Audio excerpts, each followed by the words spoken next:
Bonjour à tous, c'est Kaizen Animé et on se retrouve aujourd'hui pour parler d'un film d'animation sous-coté à mon goût, Silent Voice. Posons tout d'abord le contexte. Silent Voice ou Koe no Katachi est un film d'animation japonais réalisé par Naoko Yamada et écrit par Reiko Yoshida. Le film est basé sur le manga éponyme en 7 tomes de Yoshitoki Oima, publié entre août 2013 et novembre 2014. Le film a été produit par Kyoto Animation et est sorti au Japon le 17 septembre 2016, puis à l'international entre février 2017 et août 2018.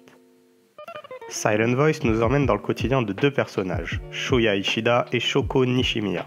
L'histoire commence dans leur enfance. Nishimiya est une élève malentendante intégrant une nouvelle école. Cette dernière est une élève douce et attentionnée, mais va très vite se faire martyriser par ses camarades de classe, dont Ishida, qui vont se lasser petit à petit de son handicap et donc se moquer ouvertement d'elle sans qu'elle puisse réellement le savoir.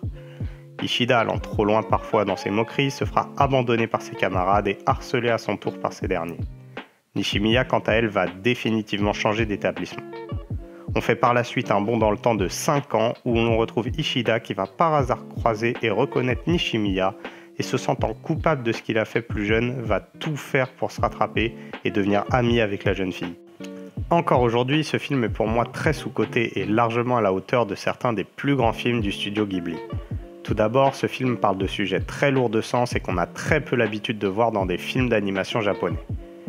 Au début, on nous parle avec brio des différences entre les personnes, des relations avec les autres que sont les sourds, les malentendants, les aveugles, etc. Et surtout du harcèlement scolaire qui est d'autant plus vrai aujourd'hui avec la montée en puissance des réseaux sociaux. Le film va montrer la cruauté que les enfants peuvent avoir entre eux, mais aussi à quelle vitesse un harceleur peut devenir un harcelé. Lorsqu'il passe à l'adolescence, on y voit également des sujets assez graves comme le suicide ou encore comment des actions du passé peuvent influer sur soi toute sa vie. On le voit avec Ishida qui a l'impression que tous ses camarades lui sont inaccessibles depuis qu'il a été harcelé plus jeune. Le sujet des remords et de la culpabilité est également très présent tout au long du film à travers Ishida, sa mère et la relation qu'il va entretenir avec Nishimiya. Pour revenir sur des points plus classiques, les OST de ce film sont absolument incroyables et parfaitement utilisées, surtout en bruit de fond. Elles peuvent être perçues dans ces moments de silence comme une représentation de la surdité de Nishimiya. Comme pour énormément de films d'animation, l'animation est splendide, les scènes parfaitement découpées et l'ambiance peut passer de joyeuse à très lourde très rapidement, ce qui colle très bien avec l'histoire. Pour finir, vous en doutiez, mais une histoire d'amour va naître entre les deux personnages. Celle-ci est touchante à la fois dans la façon dont ils vont découvrir leurs sentiments l'un pour l'autre, mais aussi dans la manière dont ils vont devoir se battre pour pouvoir vivre leur amour sans aucune crainte. En résumé, Silent Voice, c'est 2h10 d'émotions fortes qui nous font passer par la joie, la tristesse, la culpabilité et même l'angoisse.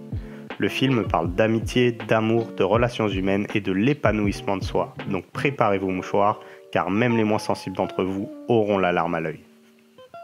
Voilà, c'est tout pour Silent Voice et pour cette vidéo. Si vous avez vu le film, n'hésitez pas à me dire ce que vous en avez pensé en commentaire.